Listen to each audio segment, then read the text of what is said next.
Chapitre 17. Le cabinet du médecin. Danny Torrance, étendu en slip sur la table d'auscultation, paraissait tout petit.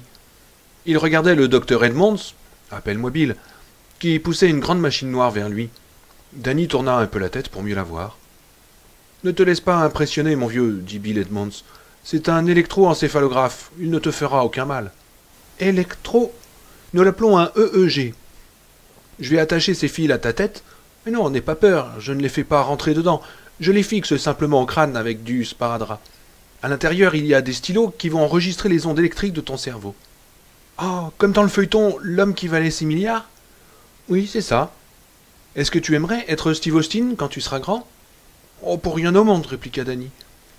L'infirmière commençait à lui attacher des fils à certains points de son cuir chevelu qu'elle avait préalablement rasé.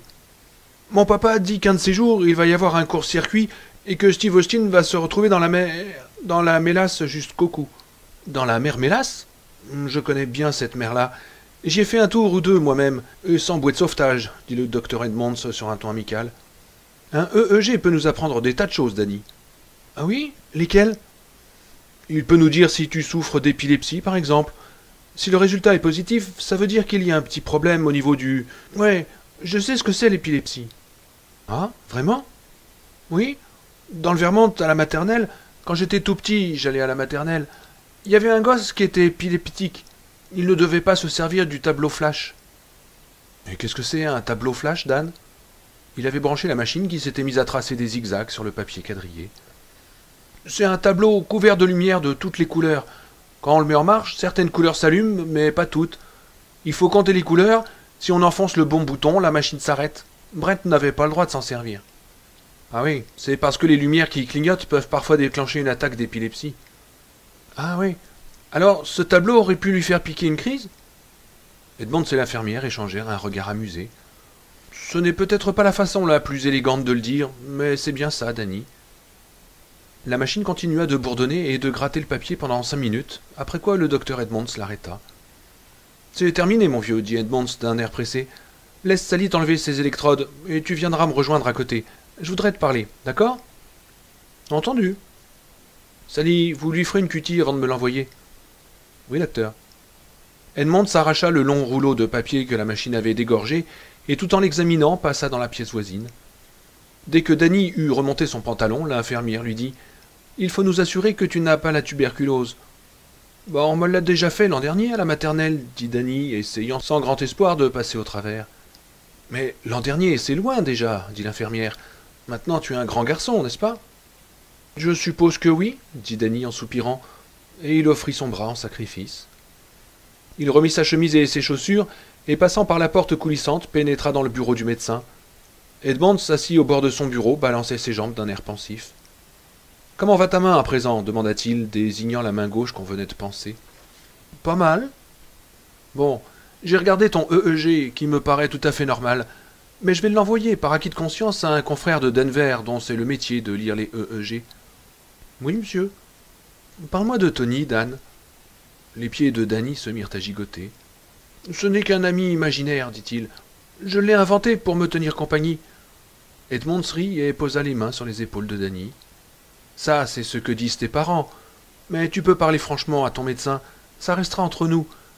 Dis-moi la vérité et je promets de ne rien dire, à moins que tu ne m'en donnes la permission. » Toujours méfiant, Danny dit « Je ne sais pas qui est Tony. »« Et est-ce qu'il a ton âge ?»« Oh non, il a au moins 11 ans. Il est peut-être plus âgé, mais je l'ai jamais vu de près. Il pourrait même être assez grand pour conduire une voiture. »« Ah, tu ne le vois que de loin ?»« Oui, monsieur. »« Et il vient toujours juste avant que tu t'évanouisses. »« En fait, je ne m'évanouis pas. Je m'en vais avec lui et il me montre des choses. »« Quel genre de choses ?»« Eh bien... » Danny hésita un moment, puis raconta l'histoire de la malle qui contenait les papiers de papa et que l'on avait cru perdu, mais qui se trouvait en fait sous l'escalier. « Et ton papa l'a trouvé à l'endroit que Tony avait indiqué ?»« Oui, monsieur. Seulement, Tony ne m'a rien dit, il m'a montré l'endroit. »« Ah, je comprends. Et hier au soir, quand tu t'es enfermé dans la salle de bain, que t'a-t-il montré ?»« Je ne me souviens pas, » répondit aussitôt Danny. « Tu en es sûr ?»« Oui, monsieur. Il y a un instant, j'ai dit que c'était toi qui avais fermé la porte à clé de la salle de bain, mais en fait, c'était Tony, n'est-ce pas ?»« Non, monsieur. Tony n'aurait pas pu fermer la porte à clé puisqu'il n'existe pas. Mais il voulait que je le fasse et je l'ai fait. C'est moi qui l'ai fermé à clé. Et est-ce que Tony te montre toujours où se trouvent les objets perdus? Non, monsieur. Quelquefois il me montre ce qui va se passer dans l'avenir. Ah oui, vraiment? Oui. Une fois il m'a montré le parc d'attractions et le zoo de Great Marrington, et il m'a dit que mon papa m'y emmènerait pour mon anniversaire. Et c'est ce qu'il a fait. Et qu'est-ce qu'il t'a montré encore?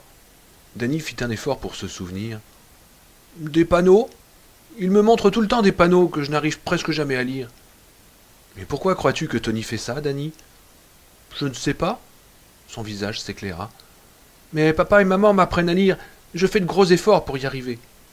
Pour pouvoir lire les panneaux de Tony? Bon, en fait, je voudrais réellement apprendre à lire, mais c'est pour les panneaux aussi. Et est-ce que tu aimes Tony, Danny? Danny regarda le sol carrelé sans répondre. Danny? C'est difficile à dire. Autrefois, je l'aimais. Tous les jours, j'espérais qu'il viendrait, parce qu'il me montrait surtout des choses agréables, surtout depuis que papa et maman ne pensent plus au divorce. Le regard d'Edmond se fit plus aigu, mais Danny n'y prêta pas attention. Il fixait le plancher et se concentrait afin de bien s'exprimer. Mais maintenant, quand il vient, il me montre des choses désagréables, des choses terribles, comme hier soir dans la salle de bain. Ce qu'il m'a montré m'a fait aussi mal que les piqûres de guêpes, seulement c'est ici qu'il m'a fait mal.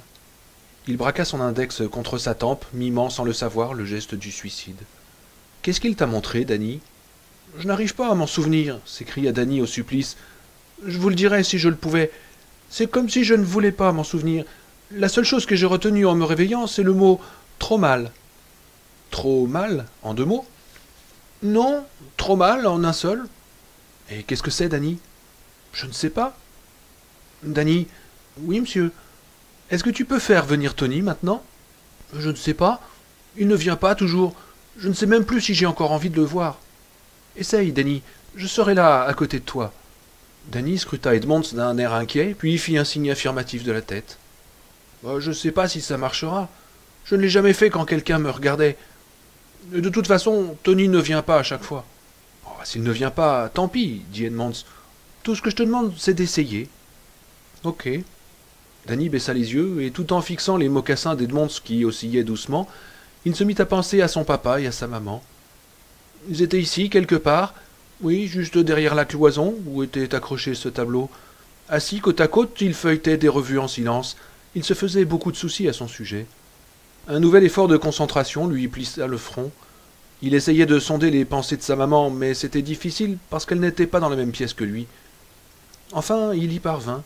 Maman pensait à sa sœur, celle qui était morte. Sa maman pensait que c'était pour ça que sa mère était devenue une garce? Une chipie. Parce que sa fille était morte.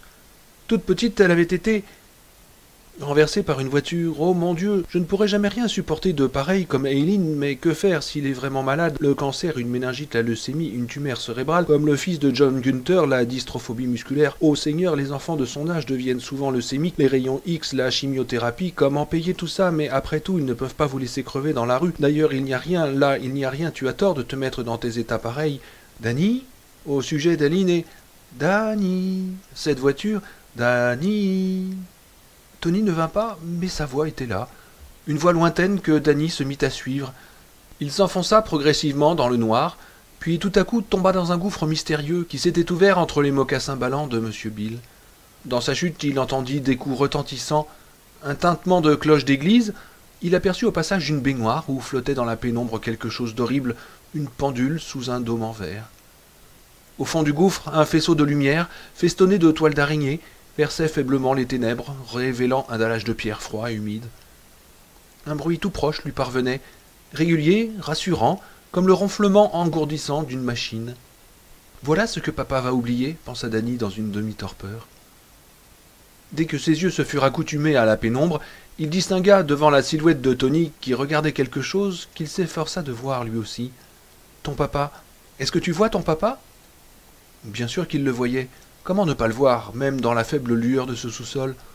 Agenouillé à terre, papa promenait le faisceau lumineux de sa torche sur de vieilles boîtes de carton et de vieilles caisses en bois, pleines de journaux, de livres, de bouts de papier griffonnés qui ressemblaient à des factures.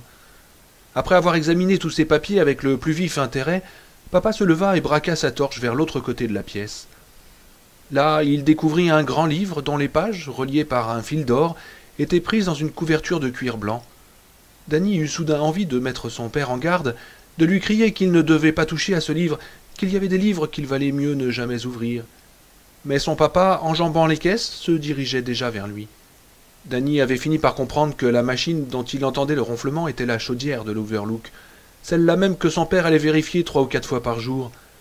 D'inquiétants hoquets avaient commencé à ponctuer son ronronnement régulier. S'amplifiant, ils se transformèrent en un bruit de coups. L'odeur de moisi et de papier pourrissant devint peu à peu celle du genièvre qui flottait autour de son papa quand il faisait le vilain. Et son père venait de tendre la main vers le livre qu'il avait saisi. La voix de Tony jaillit des ténèbres. « Ce lieu maudit enfante des monstres !» Il répétait sans cesse cette phrase incompréhensible. « Enfante des monstres !» Danny tombait de nouveau dans le gouffre. Les hoquets de la chaudière étaient devenus des coups de maillet.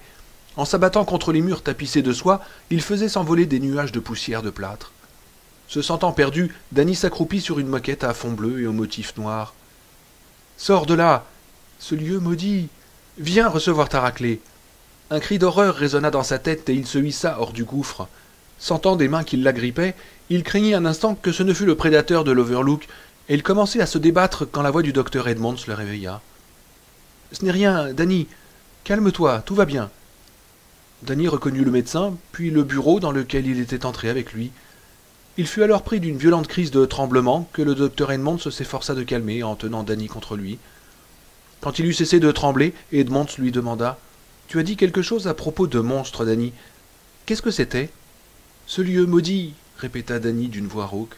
« Tony m'a dit « Ce lieu maudit, enfante. » Il secoua la tête. « Je n'arrive pas à me rappeler la suite. »« Essaye. »« Je ne peux pas. »« Est-ce que Tony est venu ?»« Oui. »« Et qu'est-ce qu'il t'a montré ?»« Il faisait noir. J'ai entendu un bruit de coups. Je ne me souviens pas. »« Et où vous trouviez-vous ?»« Laissez-moi tranquille.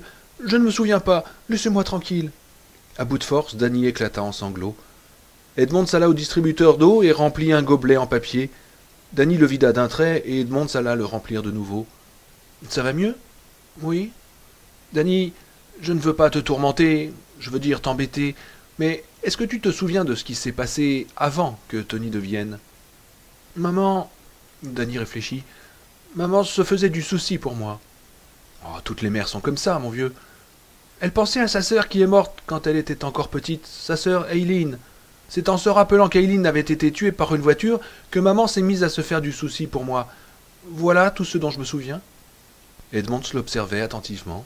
« C'est à cette sœur qu'elle pensait tout à l'heure. Dans la salle d'attente, à côté ?»« Oui, monsieur. »« Danny, comment le sais-tu ?»« Je ne sais pas, » dit Danny épuisé. « Je suppose que c'est le don. »« Le quoi ?» Danny secoua la tête lentement. « Je n'en peux plus. Je voudrais aller trouver mon papa et ma maman. Je ne veux plus répondre à vos questions. Je suis fatigué, j'ai mal au cœur. »« Tu as envie de vomir ?»« Non, monsieur. Je veux seulement voir mon papa et ma maman. »« Ok, Dan. » Edmonds se mit debout. « Tu vas les voir 1 minute et puis tu me les envoies, j'ai à leur parler, d'accord ?»« Oui, monsieur. »« Tu pourras feuilleter des livres là-bas. Tu aimes les livres, n'est-ce pas ?»« Oui, monsieur, » dit Danny docilement. « Tu es un brave garçon, Danny. » Danny lui sourit du bout des lèvres. « Je ne lui trouve rien d'anormal, dit le docteur Edmonds au Torrance. Du moins, pas physiquement. Du point de vue intellectuel, il est intelligent et un peu trop imaginatif. Ça arrive. L'imagination est un vêtement trop grand que les enfants mettent longtemps à remplir. Celle de Danny est encore beaucoup trop grande pour lui. Est-ce que vous lui avez fait subir un test d'intelligence ? » ?»« Oh, je ne crois pas à ces tests, dit Jack. Tout ce qu'ils font, c'est imposer aux parents et aux professeurs un tas d'idées préconçues sur les capacités de l'enfant. » Le docteur Edmonds hocha la tête en signe d'approbation. « Oui, c'est possible. N'empêche que si vous lui faisiez subir un test d'intelligence, je suis persuadé qu'il crèverait le plafond de son âge. Son aptitude verbale est tout à fait remarquable pour un enfant de 5 ans et demi. »« Nous ne lui parlons jamais comme on parle à un enfant, dit Jack avec une pointe de fierté. »« Oh, je pense que vous n'avez jamais eu besoin de le faire. » Tripotant son stylo, Edmonds hésita. « À ma demande, il est entré en transe ici, devant moi.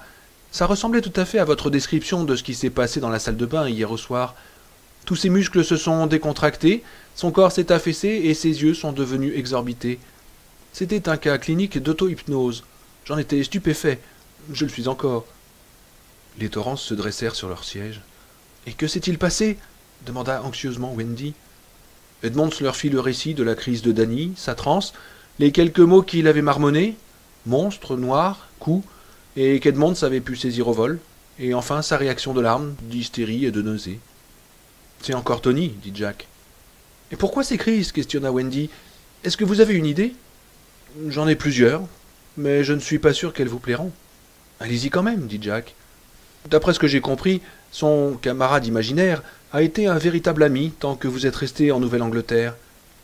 Mais depuis que vous êtes venu ici, Tony est devenu un personnage inquiétant. Les charmantes idylles d'autrefois se sont transformées en cauchemars, tellement effrayants que votre fils n'arrive pas à s'en souvenir. C'est un phénomène courant. Nous nous rappelons plus volontiers les bons rêves que les mauvais. Vous croyez que notre départ de la Nouvelle-Angleterre l'a réellement bouleversé demanda Wendy. C'est possible, surtout si ce changement a eu lieu dans des circonstances traumatisantes, dit Edmonds. Est-ce que c'est le cas? Wendy et Jack se regardèrent. J'étais professeur dans un collège privé, dit Jack lentement, et j'ai été renvoyé. Je vois, dit Edmonds. Il remit sur son support le stylo qu'il tripotait. Mais ce n'est pas tout, malheureusement, et ce que j'ai à vous dire risque de vous blesser. Votre fils semble croire que vous avez sérieusement songé au divorce tous les deux. Il en a parlé avec un certain détachement. Il est persuadé que vous n'y pensez plus. Jack resta bouche bée et Wendy eut un mouvement de recul comme si on l'avait giflé. Nous n'en avons jamais parlé, dit-elle, tremblante d'émotion. Ni devant lui, ni même entre nous. Je pense qu'il vaut mieux vous dire la vérité, docteur, interrompit Jack. Peu après la naissance de Danny, je suis devenu alcoolique. Déjà, à l'université, j'avais un penchant pour la boisson, qui s'est atténué lorsque j'ai rencontré Wendy. Mais après la naissance de Danny, le problème s'est aggravé, compromettant même mon travail littéraire que je considère comme ma véritable vocation. Un jour, Danny, qui avait 3 ans et demi à l'époque, a renversé de la bière sur le manuscrit d'une pièce de théâtre que j'étais en train de reprendre, et bref, enfin, bien... Oh merde. Sa voix se brisa, mais ses yeux restèrent secs et impassibles. Quand on le raconte, ça paraît si brutal. Bref, en le retournant pour lui administrer une fessée, je lui ai cassé le bras. 3 mois plus tard, j'ai renoncé à l'alcool et je n'y ai plus touché depuis. Je vois, dit Edmonds sur un ton neutre. Je savais naturellement qu'il avait eu un bras cassé. La réduction a d'ailleurs été bien faite. Il se poussa un peu en arrière et croisa les jambes. Si vous permettez que je vous parle franchement, je n'ai constaté à l'examen aucun autre signe de mauvais traitement. À part les piqûres, il ne présente que les bleus et les cicatrices communs à tous les gosses. Évidemment, dit Wendy, indignée. Jack ne voulait pas dire que... Mais Jack l'interrompit. Non, Wendy, ça ne pouvait pas être un accident. Je devais savoir inconsciemment ce que je faisais. Je souhaitais peut-être quelque chose d'encore pire. Il regarda Edmonds de nouveau. Je voudrais que vous sachiez, docteur, que c'est la première fois que nous prononçons le mot divorce entre nous. Et nous n'avons jamais évoqué ni mon alcoolisme ni ma brutalité vis-à-vis de Danny. Ça fait donc 3 premières en 5 minutes. Justement, c'est peut-être là que le bas blesse, dit Edmonds. Je ne suis pas psychiatre, et si vous désirez en consulter un pour Danny, je peux vous recommander celui du centre médical de Mission Ridge à Boulder. Mais je suis à peu près sûr de mon diagnostic. Danny est un garçon intelligent, imaginatif et perspicace. Je ne pense pas qu'il aurait été aussi bouleversé par vos problèmes conjugaux que vous semblez le croire. Les enfants savent se montrer très philosophes. Ils ne comprennent ni la honte, ni le besoin de dissimuler. Jack observait ses mains et Wendy en prit une pour la serrer. Mais il sentait très bien ce qui clochait, continua Edmonds. Et de son point de vue à lui, le principal n'était pas le bras cassé, mais le lien cassé, ou en train de se casser entre vous deux. Il m'a parlé du divorce, mais non du bras cassé. Comme mon infirmière a fait allusion à cet accident, il s'est contenté de hausser les épaules. Ce n'était pas un point sensible. Il a dit quelque chose comme « c'est arrivé il y a longtemps ». Quel gosse, marmonna Jack, les mâchoires serrées, le visage tendu. Nous ne méritons pas de l'avoir. N'empêche que vous l'avez, dit Edmonds sèchement. Et c'est un enfant qui aime à se retirer dans un monde de rêves. Ça n'a rien d'extraordinaire en soi. C'est le cas de beaucoup d'enfants. Si j'ai bon souvenir, à l'âge de Danny, j'avais, moi aussi, un ami imaginaire. C'était un coq qui parlait et que j'appelais Coco. Évidemment, j'étais seul à pouvoir le voir. J'avais 2 frères plus âgés qui n'appréciaient pas toujours ma compagnie. À ces moments-là, Coco m'était drôlement utile. Je pense que vous avez compris pourquoi l'ami imaginaire de Danny s'appelle Tony, au lieu de s'appeler Mike, Al ou Dutch. Bien sûr, dit Wendy. Et est-ce que vous lui avez fait remarquer? Non, dit Jack. Faut-il le faire? À quoi bon? Laissez-le découvrir cela par lui-même quand il le voudra. Voyez-vous, l'imagination créatrice de Danny a fait de Tony un ami invisible exceptionnellement intéressant. Ce que Tony apprend à Danny est souvent utile ou agréable, parfois même étonnant. Naturellement, Danny en est venu à attendre ses visites avec la plus grande impatience. Tantôt Tony lui montre où se trouve la malle perdue de papa, sous l'escalier. Tantôt il lui apprend que papa et maman vont l'emmener au parc d'attractions pour son anniversaire. « À Great Barrington » s'exclama Wendy. « Mais comment a-t-il pu le savoir? Quelquefois ce qu'il raconte me fait peur. C'est comme si... » « Comme s'il avait le don de seconde vue » interrogea Edmond, se souriant.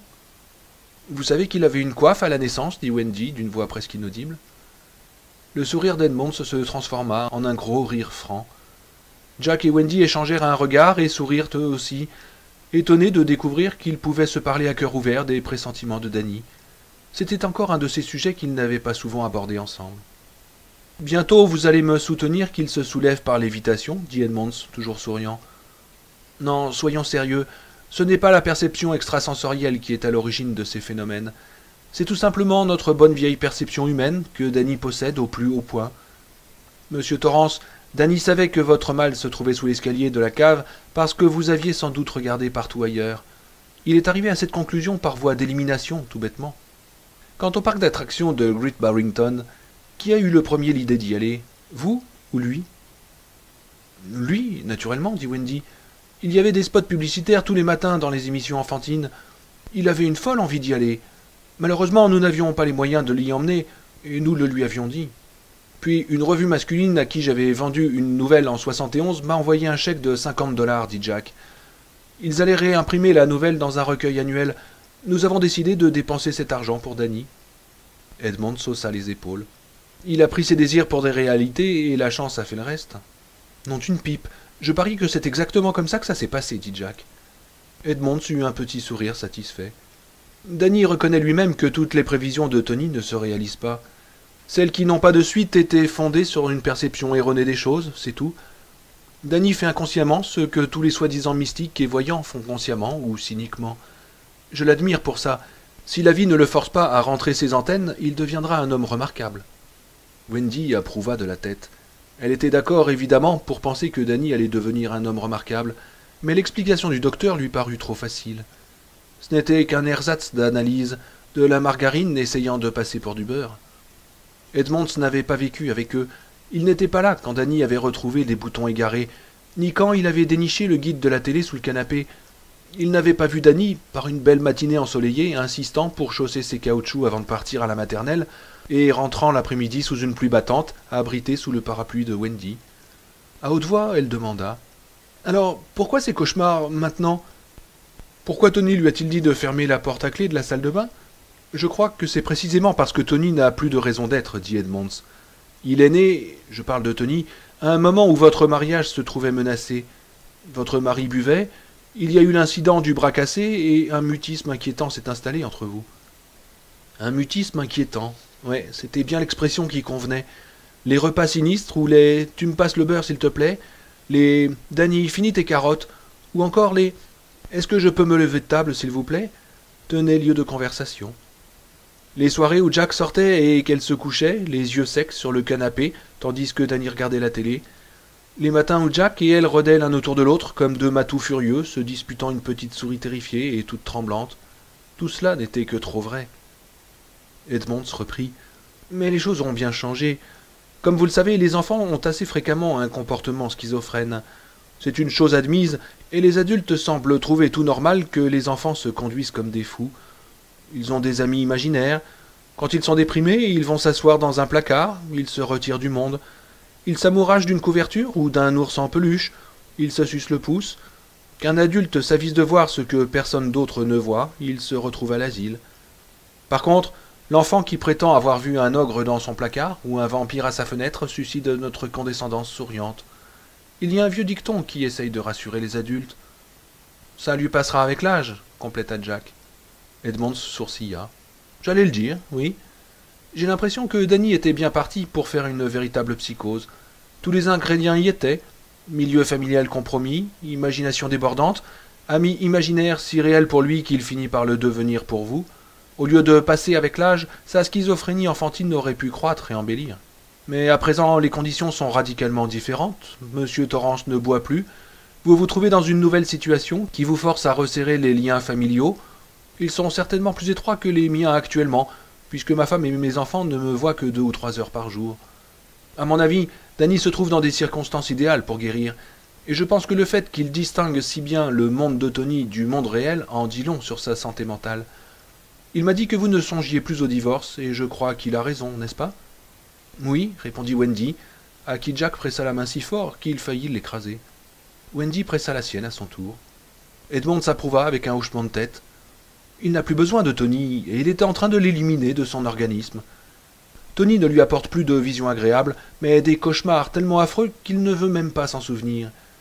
Pendant une période difficile de sa vie, il s'est laissé totalement envahir par Tony, et Tony ne va pas se laisser évincer facilement. Mais il n'en a plus pour longtemps. Votre fils est comme un petit drogué qui se désintoxique. Il se leva et les torrents s'en firent autant. Comme je vous l'ai dit, je ne suis pas psychiatre. S'il fait encore des cauchemars, monsieur Torrance, je vous conseille fortement de l'emmener chez mon confrère à Boulder. Au printemps, quand votre contrat à l'Overlook prendra fin. Entendu, dit Jack. Allons lui dire maintenant qu'il peut rentrer chez lui, dit Edmonds. Je tiens à vous remercier, lui dit Jack d'un air malheureux. Je me sens plus rassuré que je ne l'ai été depuis longtemps. Moi aussi, dit Wendy. À la porte, Edmonds hésita, puis se tourna vers Wendy. Avez-vous une sœur, Mrs. Torrance? Une sœur qui s'appelait Eileen? Wendy le regarda surprise. Oui, bien sûr. Elle est morte à l'âge de 6 ans, tuée par un camion de livraison devant notre maison à Somersworth, dans le New Hampshire. J'avais 10 ans à l'époque. Est-ce que Danny est au courant? Demanda le docteur. Je l'ignore, mais je ne le crois pas, répondit Wendy. Il prétend que vous y pensiez tout à l'heure dans la salle d'attente. C'est vrai, dit Wendy lentement. Pour la première fois depuis une éternité. Et est-ce que le mot trop mal vous dit quelque chose? Wendy secoua la tête, mais Jack dit il m'en a parlé hier au soir, juste avant de s'endormir. Trop mal. Non, trop mal, en un seul mot, corrigea Edmonds. Il a bien précisé que c'était en un seul mot. Ça ressemble à trauma. Oh, dit Jack, comme tout s'explique, n'est-ce pas, docteur? Il tira son mouchoir de sa poche arrière et s'en essuya les lèvres. Et une dernière question, savez-vous ce qu'il entend par le don? Cette fois-ci, ils secouèrent la tête tous les deux. C'est probablement sans importance, dit Edmonds en ouvrant la porte de la salle d'attente. Y a-t-il un certain Danny Torrance qui veut rentrer chez lui? Salut papa, salut maman. Danny se leva de derrière la petite table où il tournait lentement les pages des Secrets de la nature, en ânonnant tous les mots qu'il connaissait. Il courut à Jack qui le prit dans ses bras. Wendy lui ébouriffa les cheveux. Edmonds lui lança un regard perçant. Si tu n'aimes pas ton papa et ta maman, tu peux rester avec ton bon vieux Bill. Oh non, monsieur, s'écria Danny avec conviction. Ivre de joie, il mit un bras autour du cou de Jack et l'autre autour du cou de Wendy. D'accord, dit Edmonds en souriant. Il regarda Wendy. Appelez-moi s'il y a quoi que ce soit. Bien sûr, répondit-elle. Mais je crois que ce ne sera pas nécessaire. Chapitre 18. L'album. C'était le 1er novembre. Malgré l'époque tardive, le beau temps persistait et ils étaient tous les trois bronzés par le soleil. Wendy et Danny, partis se promener, avaient pris la vieille route défoncée derrière le cours de roc qui montait jusqu'à la scierie abandonnée 3 kilomètres plus haut.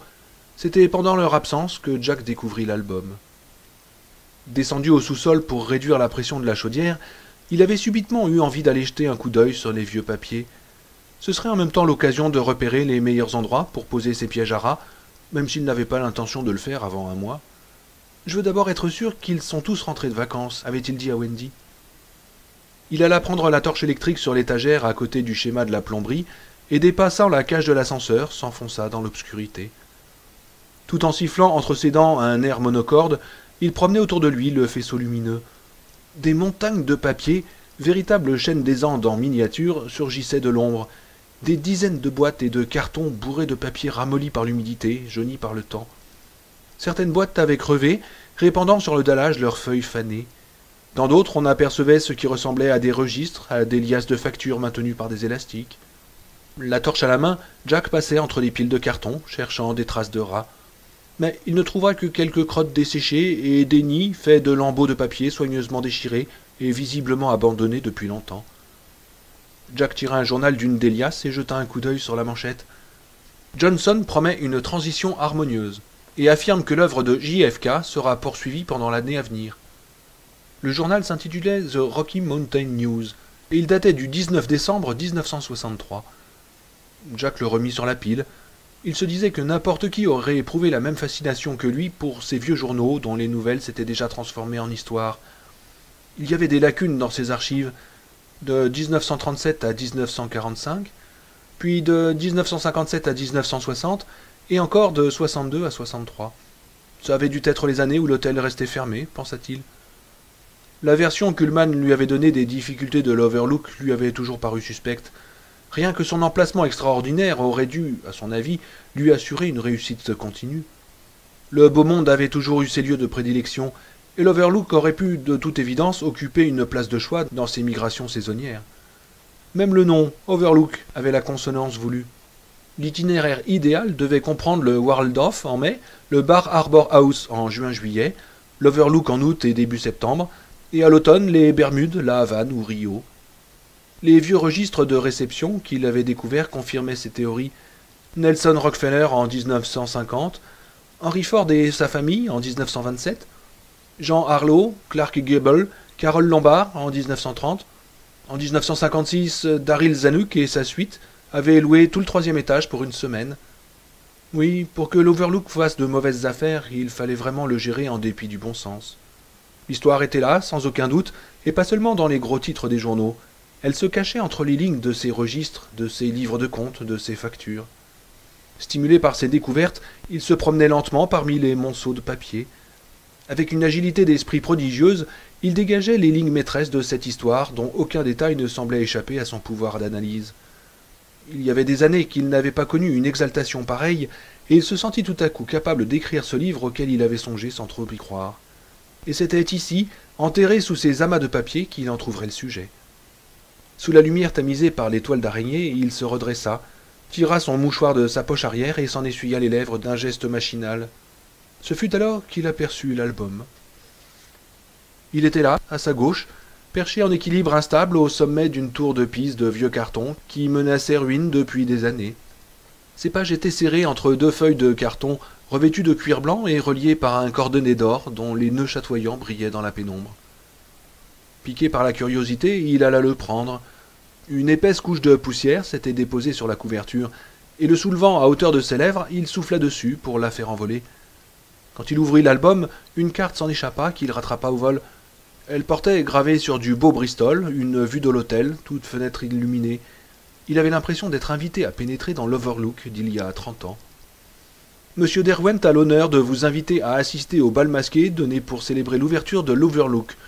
Le dîner sera servi à 20h, à minuit on ôtera les masques et le bal commencera. Le dîner sera servi à 20h. À minuit on ôtera les masques et le bal commencera. Il imaginait les hommes les plus riches d'Amérique avec leurs femmes, tous réunis dans la salle à manger. Il voyait leurs smokings et leurs chemises amidonnées, éclatantes de blancheur, les escarpins étincelants à talons aiguilles. Il entendait la musique de l'orchestre, le tintement des verres, les détonations joyeuses des bouchons de champagne. La guerre était finie, ou presque, et un avenir glorieux et paisible s'étendait devant eux. L'Amérique était devenue la plus grande puissance du monde, elle en avait pris conscience et accepté ce rôle. Plus tard dans la soirée, c'est Derwent lui-même qui avait crié « Enlevez vos masques! Enlevez vos masques !» Et les masques étaient tombés.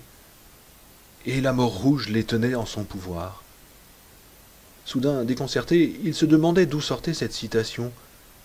Ah oui, elle était de Poe, ce prince des écrivassiers.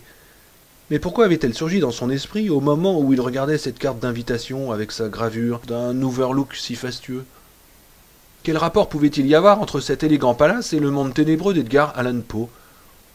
Il remit l'invitation à sa place et tourna la page.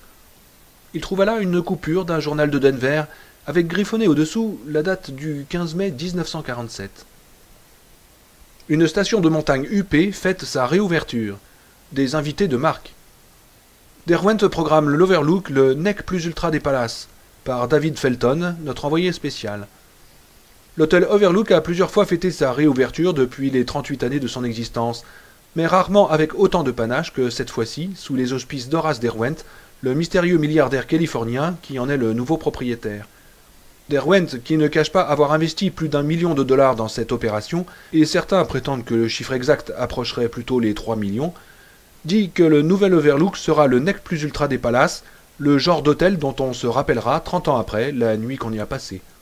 Interrogé sur la possibilité que l'achat et la remise à neuf de l'Overlook signalent le début d'une campagne en faveur de la législation du jeu dans l'État du Colorado, Derwent, gros bonnet des industries aéronautiques et maritimes, armateur, producteur de cinéma et d'après la rumeur publique propriétaire de nombreux casinos à Las Vegas, a opposé un démenti, déclarant que l'introduction du jeu à l'Overlook ne ferait qu'en rabaisser le standing.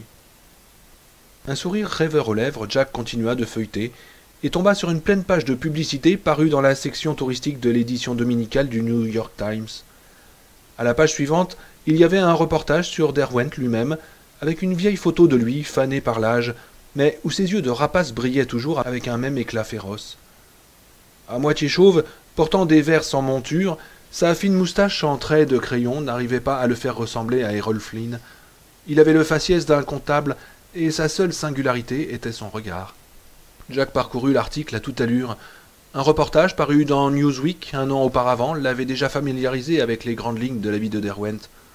Né sans le sou à Saint-Paul, il n'avait jamais terminé ses études secondaires et s'était engagé dans la marine où il avait obtenu rapidement de l'avancement. C'est de cette époque-là que datait sa première invention, un nouveau type d'hélice. Mais un conflit éclata entre lui et ses employeurs à propos du brevet d'invention et il donna sa démission. Dans l'épreuve de force qui suivit, opposant à la marine un jeune inconnu du nom de Horace Derwent, l'oncle Sam, comme il fallait s'y attendre, sortit vainqueur. Mais par la suite, les nouveaux brevets de Derwent lui filèrent tous sous le nez. À la fin des années 20 et au début des années 30, Derwent s'orienta vers l'aéronautique. Il racheta une petite compagnie en faillite, qui s'était spécialisée dans l'épandage des insecticides, la reconvertit en service postal aérien et la fit prospérer. D'autres brevets suivirent, un nouveau modèle d'aile pour les avions monoplans, un porte-bombe qui, incorporé par la suite aux forteresses volantes, allait servir à faire pleuvoir le feu sur Hambourg, Dresde et Berlin, une mitrailleuse à système de refroidissement à alcool et un siège éjectable, prototype de ceux qu'on utilisera plus tard dans les avions à réaction. Et toujours, le comptable qui doublait l'inventeur faisait fructifier les bénéfices. Il racheta quelques usines de munitions dans les États de New York et du New Jersey, 5 fabriques de textiles en Nouvelle-Angleterre et des usines de produits chimiques dans le sud encore ruinées. Ces compagnies, qu'il avait acquises pour une bouchée de pain et qui étaient invendables, sinon à perte, constituaient à la fin de la dépression toute sa fortune, et Derwent aimait dire à l'époque que même s'il vendait tout ce qu'il possédait, il arriverait tout juste à se payer une Chevrolet d'occasion. Le bruit avait couru, Jack s'en souvint, que Derwent n'était pas toujours très regardant quant aux moyens utilisés pour se maintenir à flot. Il aurait été mêlé au commerce clandestin de l'alcool et à la prostitution dans certains États du centre, à la contrebande le long de la côte sud et à l'établissement de maisons de jeux dans l'ouest. Sa plus célèbre opération financière restait sans doute l'achat de Top Mark Studios, une compagnie de cinéma alors en pleine déroute. Il avait mis à sa tête un certain Henry Finkel, homme d'affaires futé et obsédé sexuel de surcroît, qui, pendant les 2 années qui précédèrent l'attaque de Pearl Harbor, jeta sur le marché une 60aine de films, dont 55 en prenaient à leur aise avec les règles pudibondes de la censure. Si les 5 autres n'en faisaient pas autant, c'est qu'il s'agissait de films éducatifs, commandés par le gouvernement. Les films commerciaux avaient connu un grand succès. Dans le plus célèbre d'entre eux, l'héroïne, grâce à un nouveau modèle de soutien-gorge sans bretelles, avait pu, dans la grande scène du bal, révéler tous ses charmes à la seule exception d'un grain de beauté sous le pli de sa fesse droite. On passa sous silence le nom du petit costumier qui était responsable de cette belle invention, et toute la gloire, ou plutôt la notoriété, revint à Derwent. C'est pendant la guerre qu'il est devenu riche, et il l'était resté. Il habitait Chicago, où on le voyait rarement, sinon au conseil d'administration de Derwent Enterprise, qu'il menait de main de maître. On n'hésitait pas à le dire propriétaire non seulement d'United Airlines et de Las Vegas, où il détenait de notoriété publique la majorité des actions dans 4 hôtels casinos et avait des intérêts dans au moins 6 autres, mais même de Los Angeles, voire des USA tout entiers. Réputé l'homme le plus riche du monde, il fréquentait indifféremment les princes, les présidents et les rois de la pègre.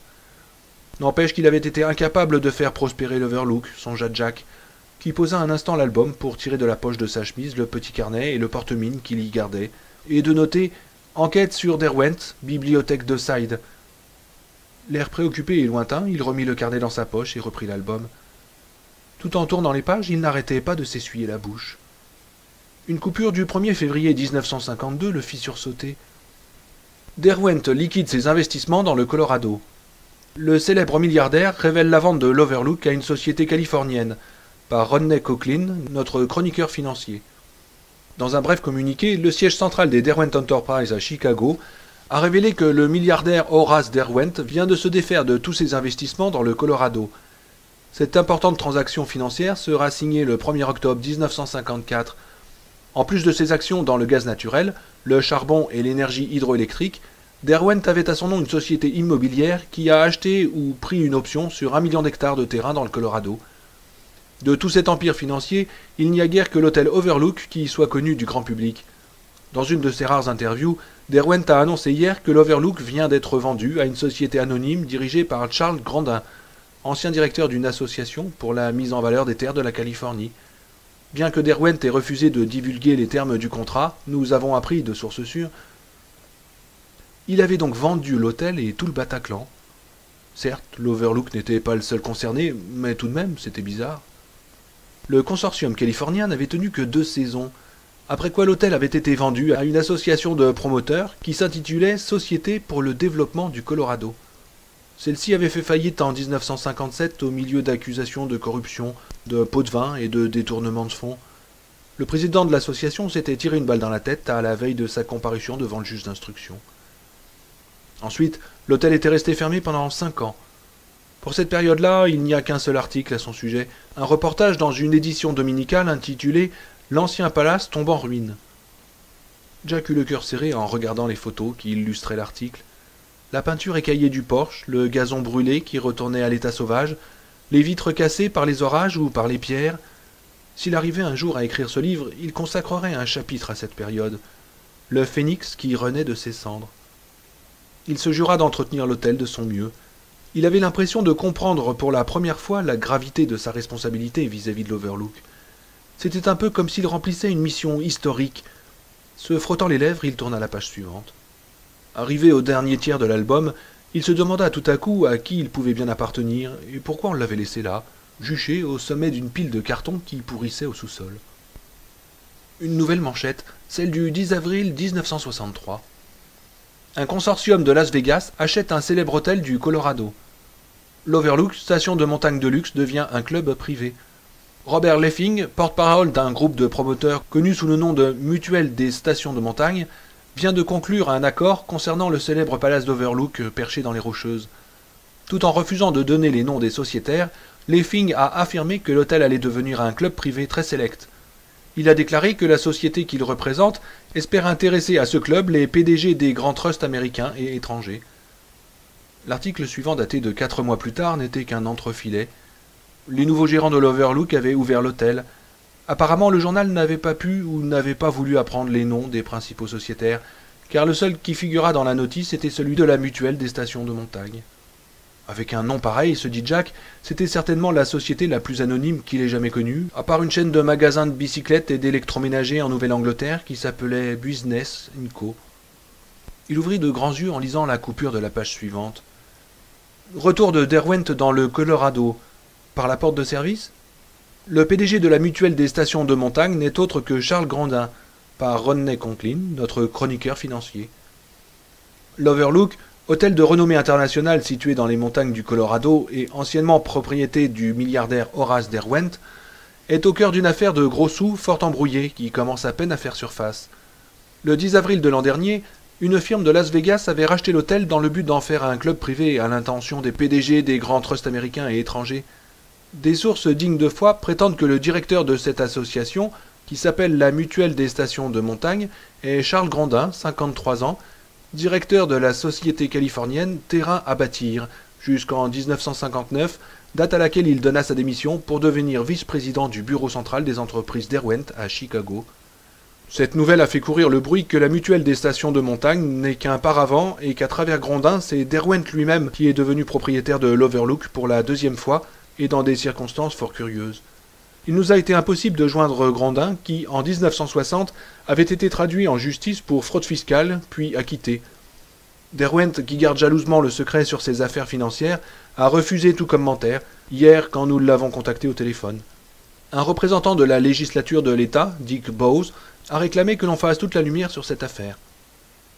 Cette coupure-là portait la date du 27 juillet 1964. La suivante était un article paru dans une édition dominicale de septembre de la même année et signé Josh Branigar, un journaliste redresseur de tort et grand ennemi de la corruption, émule de Jack Anderson. Zone franche pour la mafia dans le Colorado, par Josh Branigar. Le nouveau rendez-vous des rois de la pègre semble être l'Overlook, un grand hôtel perdu au cœur des Rocheuses. Ce palace, qui a dû changer de main une douzaine de fois depuis son ouverture en 1910, a toujours été un cadeau empoisonné pour les malheureux individus et sociétés qui ont essayé d'en tirer quelques profits. Aujourd'hui, on y a organisé, à l'abri des regards indiscrets, un club privé, destiné ostensiblement à permettre aux hommes d'affaires de se détendre et de se divertir. On nous dit que les nouveaux sociétaires de l'hôtel sont dans les affaires, mais lesquels? Voilà ce que nous cherchons à tirer au clair. Nous avons pu nous en faire une petite idée grâce à une liste des membres qui ont séjourné à l'hôtel pendant la semaine du 16 au 23 août.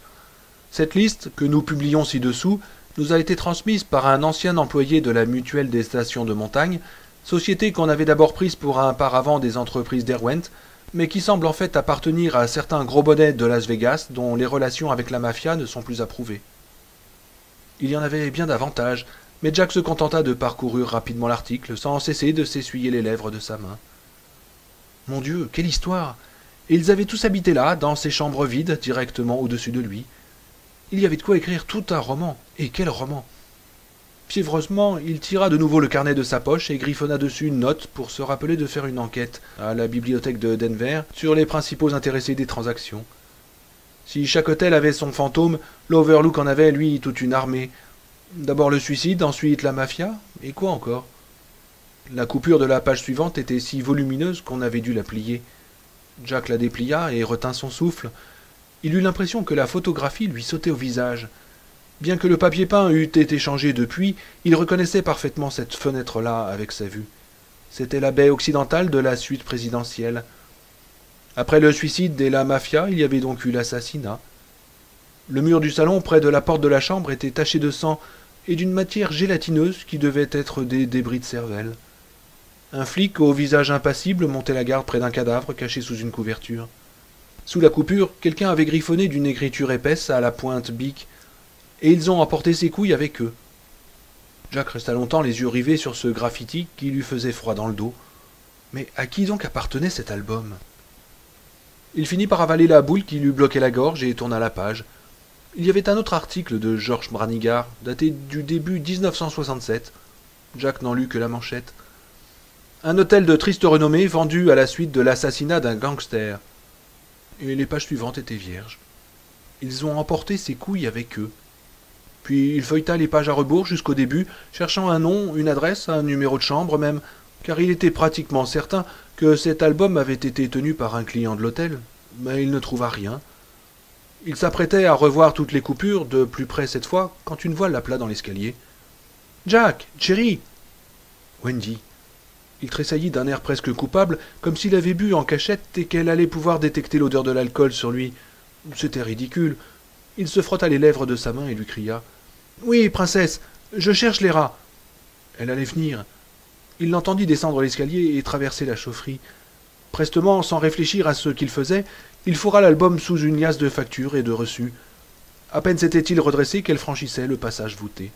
« Qu'est-ce que tu fabriques ici? Il est presque 3 heures. » Il sourit. « C'est si tard que ça? Je me suis mis à fureter dans tous ces vieux papiers. J'espérais découvrir la cachette où ils enterraient leurs cadavres. » Il trouva que ces mots sonnaient faux. Elle s'approcha davantage, les yeux braqués sur lui, et il fit involontairement un pas en arrière. Il savait ce qu'elle faisait. Elle essayait de fleurer sur lui l'odeur de l'alcool. Elle ne se rendait probablement pas compte qu'elle le soupçonnait, mais lui le sentait bien, et ça le mettait hors de lui. « Ta bouche saigne, dit-elle sur un ton curieusement indifférent. « Hein ?» Il porta sa main à ses lèvres, et sentant la brûlure d'une petite plaie, la retira aussitôt. La vue de la tache de sang sur son index ne fit qu'accroître son sentiment de culpabilité. « Tu as recommencé à te frotter la bouche, dit-elle. Il baissa les yeux et haussa les épaules. « Ouais, on dirait. Ça a dû être un enfer pour toi, n'est-ce pas ?» Non, pas vraiment. Et est-ce que tu souffres moins à présent? Il leva les yeux sur elle et se força à faire un premier pas dans sa direction. Ses pieds se mirent à avancer, le plus dur était fait. Arrivé à côté de Wendy, il glissa son bras autour de sa taille. Repoussant une mèche de ses cheveux blonds, il lui embrassa le cou. Oui, dit-il. Où est Danny? Oh, il traîne quelque part dans les parages. Le temps est en train de se couvrir. Tu as faim? Avec une lubricité feinte, il glissa sa main le long de ses fesses moulées dans le jean étroit. Faim de ça? Oui. Oh, attention, mon vieux, ne te lance pas dans une affaire que tu ne pourras pas terminer. En affaire, je suis plutôt prudent, princesse, mais celle-là, c'est du solide, dit-il, continuant à lui masser les fesses. J'ai bien envie de placer mon capital là-dedans. Au moment de s'engager dans le passage voûté, il jeta un dernier coup d'œil au carton dans lequel il avait caché l'album. Mais à qui appartenait-il? Sans lumière, le carton n'était plus qu'une ombre. Il se sentit pourtant soulagé d'avoir éloigné Wendy. Son désir se fit plus vrai, moins joué, tandis qu'il s'avançait vers l'escalier. On verra, dit-elle. Après qu'on t'aura fait un sandwich. Aïe! Elle se dégagea de son étreinte, riant en éclats. Tu me chatouilles. Mais ce n'est rien, princesse, à côté des papouilles que Jack Torrance va te faire. Oh, bas les pattes, satire. Que dirais-tu d'un sandwich au jambon et au fromage pour commencer? Ils montèrent l'escalier ensemble, et Jack ne regarda plus en arrière. Mais il se rappela les paroles de Watson. Tout grand hôtel a son fantôme. Pourquoi? Que voulez-vous, les gens vont et viennent. Puis Wendy referma la porte derrière eux du sous-sol qui retourna à ses ténèbres. Chapitre 19. Devant la porte de la chambre 217. Danny se rappelait les paroles d'un autre employé de l'hôtel. Elle prétendait avoir vu quelque chose dans une des chambres. Il s'y était passé quelque chose de moche. C'était la chambre 217, et je veux que tu me promettes de ne jamais y mettre le nez. Tu fais comme si elle n'existait pas. C'était une porte tout à fait ordinaire, identique aux autres portes des 2 premiers étages. Elle se trouvait au milieu du petit couloir qui partait à angle droit du couloir principal du 2e étage. Les chiffres sur la porte ressemblaient à ceux de leur appartement à Boulder. Il y avait un 2, un 1 et un 7. La belle affaire. En dessous du numéro, la porte était percée d'un minuscule trou vitré. Danny savait par expérience que c'était un Judas. De l'intérieur, on avait une vue très évasée du couloir, mais de l'extérieur, on avait beau cligner des yeux, on ne voyait rien. C'était de la triche. Mais que diable fais-tu là? Après leur promenade derrière l'hôtel, sa mère et lui étaient rentrés déjeuner. Elle lui avait préparé son repas préféré, un sandwich au fromage et au saucisson et une soupe aux haricots Campbell's. Ils avaient déjeuné dans la cuisine de Dick tout en bavardant et en écoutant à la radio une musique grêle et grésillante qui leur parvenait de l'émetteur d'East Park. De l'avis de Danny, la cuisine était l'endroit le plus agréable de l'hôtel. Ses parents devaient sans doute partager cette opinion, puisqu'ils avaient fini par opter pour elle après avoir essayé au début de prendre leur repas dans la salle à manger. Maman avait laissé la moitié de son sandwich et n'avait pas touché à sa soupe. Elle avait dit que papa ne devait pas être bien loin, puisque la Volkswagen et la camionnette se trouvaient toutes les deux dans le parking.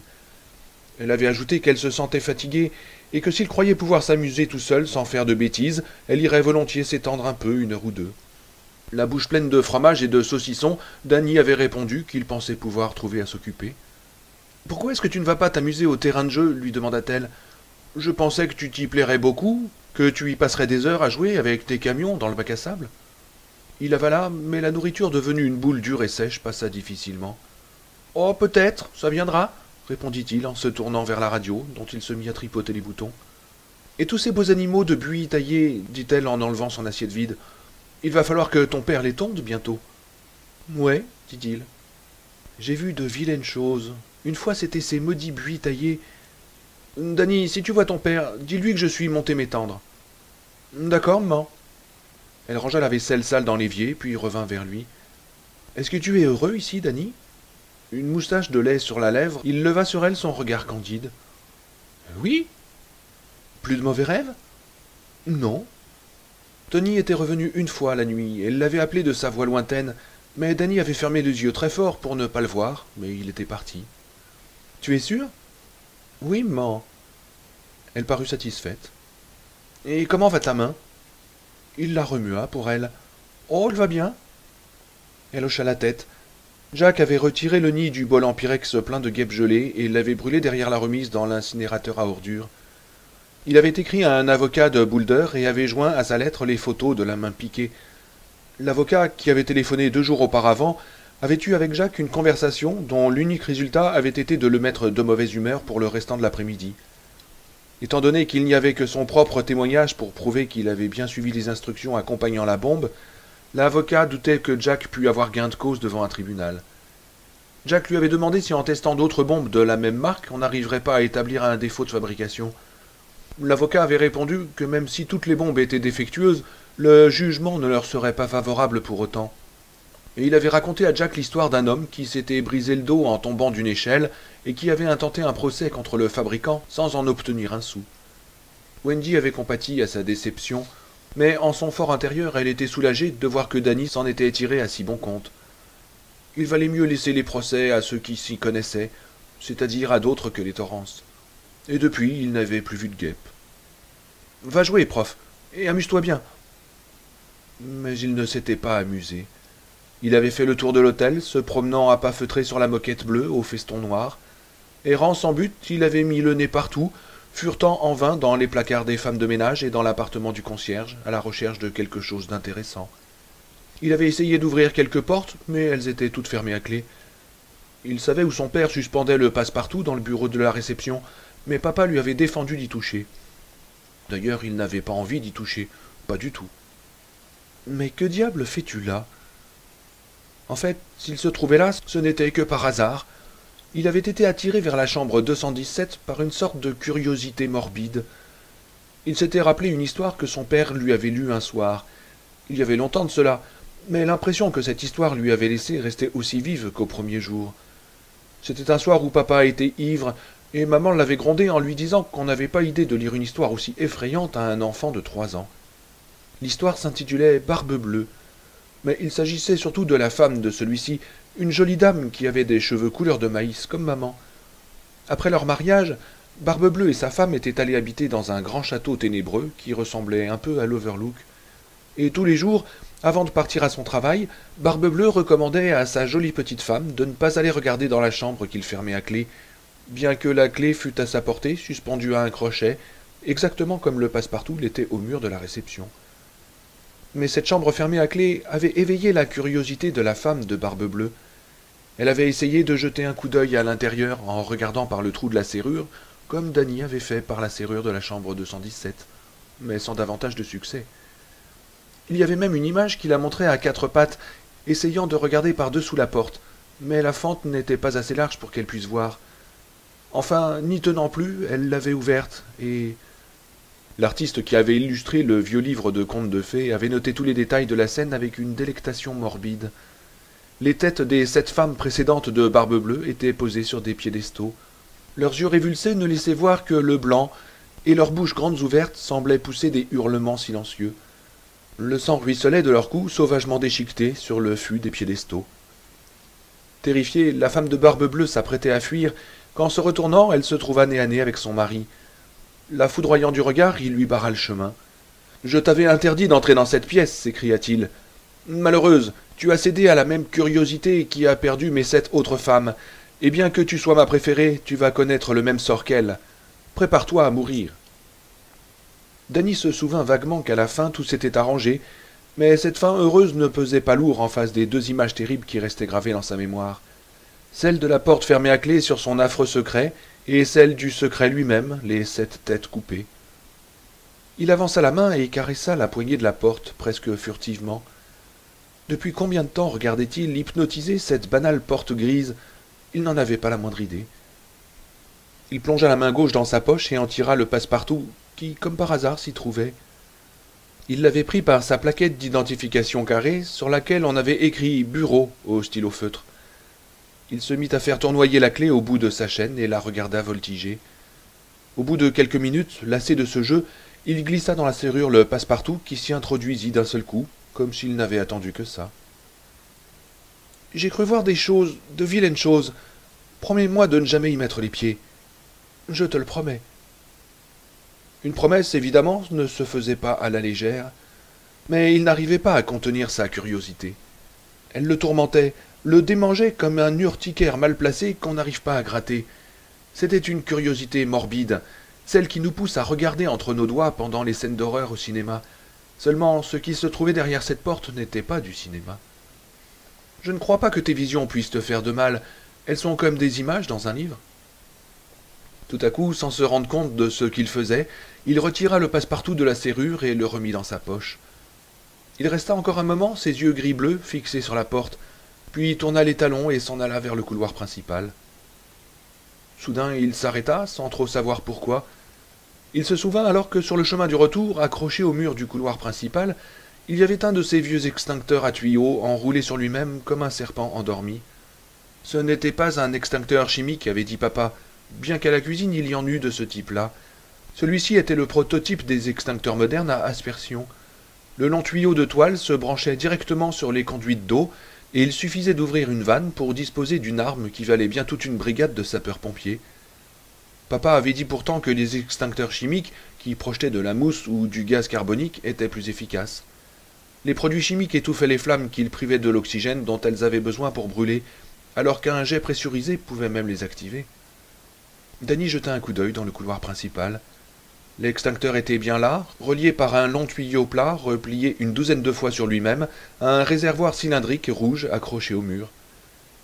Au-dessus de l'extincteur, il y avait une hache, enfermée comme une pièce de musée dans une vitrine portant en lettres blanches sur fond rouge l'inscription « En cas de force majeure, cassez la vitre ». Danny savait lire les mots « En cas de force majeure », parce que c'était le titre d'une de ses émissions de télévision préférées, mais il n'était pas sûr des autres mots. Il n'aimait pas qu'on parlât de cas de force majeure à propos de ce long tuyau plat.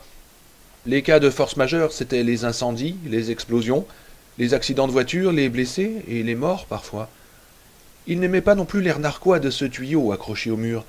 Quand il était seul, il suffisait qu'il tombât sur un de ces extincteurs pour détaler à toutes jambes sans raison, et rien qu'à courir, il se sentait plus en sécurité. Le cœur battant, il déboucha dans le couloir principal et jeta un coup d'œil en direction de l'escalier. Il n'avait qu'à avancer tout droit, sans faire attention à l'extincteur, et descendre l'escalier. Il s'engagea dans le grand couloir, rasant de si près le mur opposé à l'appareil que son bras gauche frôla la précieuse tapisserie de soie. Plus que 20 pas à faire pour dépasser l'extincteur, plus que 15, 12. Quand il ne fut plus qu'à 10 pas, la lance en cuivre glissa soudain de son support et tomba sur la moquette avec un bruit sourd. Elle visait maintenant Danny de son bout percé. Tremblant de peur, Danny resta cloué sur place. Le sang bourdonnait dans ses oreilles, battait à ses tempes. Il avait la bouche sèche et il serra les poings de toutes ses forces. Oui, elle était tombée. Et après, ce n'était qu'un extincteur, rien de plus.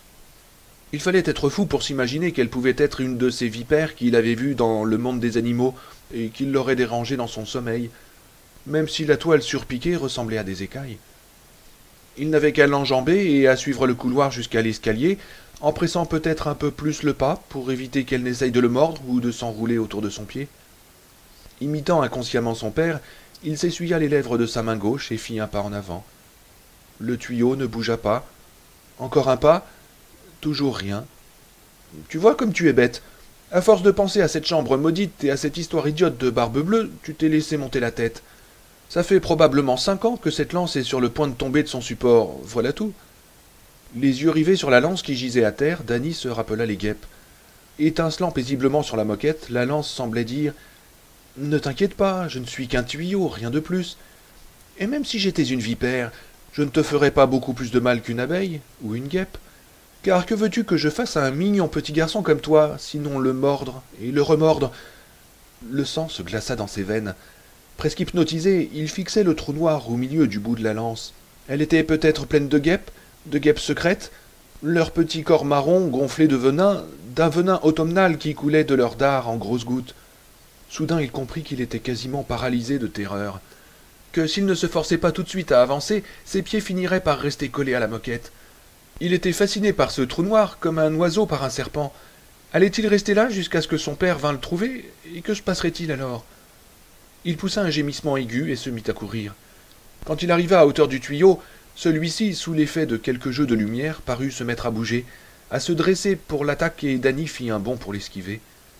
Dans son affolement, il avait cru sentir les plis de cheveux drus au sommet de sa tête frôler le plafond. En y réfléchissant plus tard, il avait reconnu qu'il n'avait pas pu sauter si haut et qu'il avait dû être victime d'une illusion. Dès qu'il eut atterri de l'autre côté du tuyau, la lance se jeta à sa poursuite avec un bruissement sec et étouffé. Sa tête en cuivre fonçait sur la moquette comme un éclair, ou plutôt comme un serpent à sonnette se faufilant dans un champ d'herbe desséchée. Arrivé enfin à l'escalier, Danny dut battre désespérément des bras pour rattraper son équilibre. Pendant un instant, il se crut perdu et se vit précipité dans le vide, la tête la première.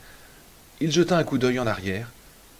Le tuyau n'avait pas bougé, il était toujours dans la même position, une de ses boucles déroulées, la lance tournée d'un air indifférent dans la direction opposée. « Tu vois, gros bêta, se reprocha-t-il, tu as tout inventé, tu n'es qu'une poule mouillée. Ses jambes tremblaient encore sous le choc et il dut s'accrocher à la balustrade. Le tuyau, étendu sur la moquette, semblait presque l'inviter à revenir pour un deuxième essai. Pantelant, Danny dévala l'escalier 4 à 4.